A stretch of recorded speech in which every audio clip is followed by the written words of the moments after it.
Welcome everyone. Today I will be presenting Kadane's algorithm, a powerful technique for finding the maximum sum subarray within a given array of integers.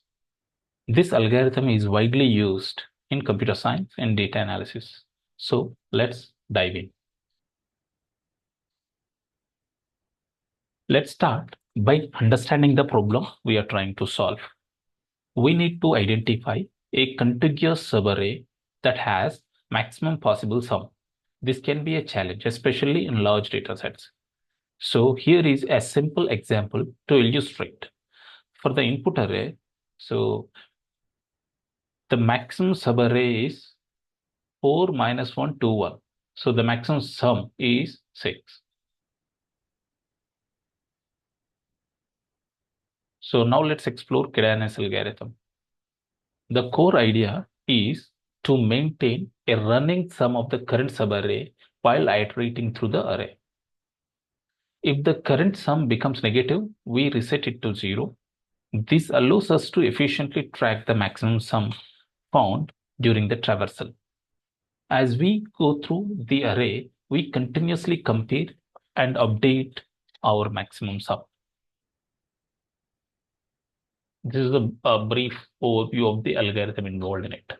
So we'll try to develop the algorithm in a Python using these update steps. So here is the Python's implementations of Kadane's algorithm. So what this basically this function takes a single argument, which is the input, which is the array of integers. And this particular block is variable initialization.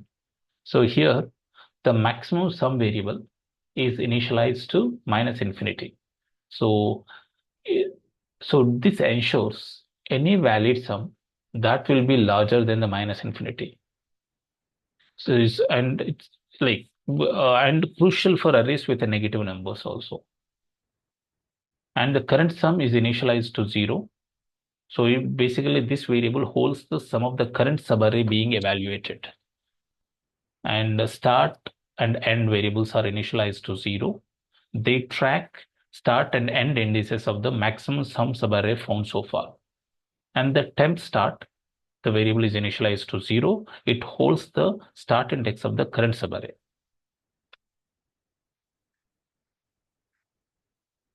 And next step is this one, that is the looping through the array.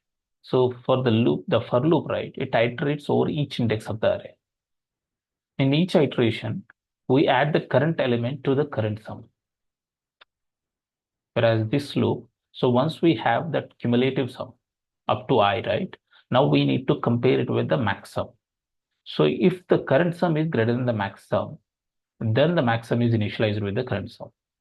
So then the start index is the temp start and the end index is I. So it's so far, right? The current sum, which is the cumulative sum up to I, is negative, right? Then we should initialize with 0. And the moment we initialize to 0, that means the temp start should start from I plus 1. This is the temporary starting days for the current subarray, which has a maximum sum, which is going to begin.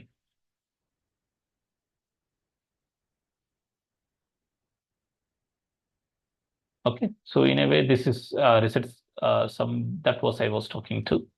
So because the temp start, right, I plus 1, which I was referring to, is which will be the potential starting index for the new subarray. So yeah, and the final result, right?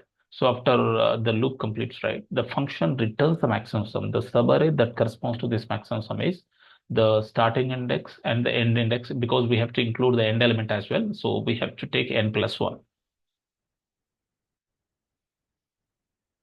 So this slide provides a clear and step-by-step summary of a process for a choose an example array.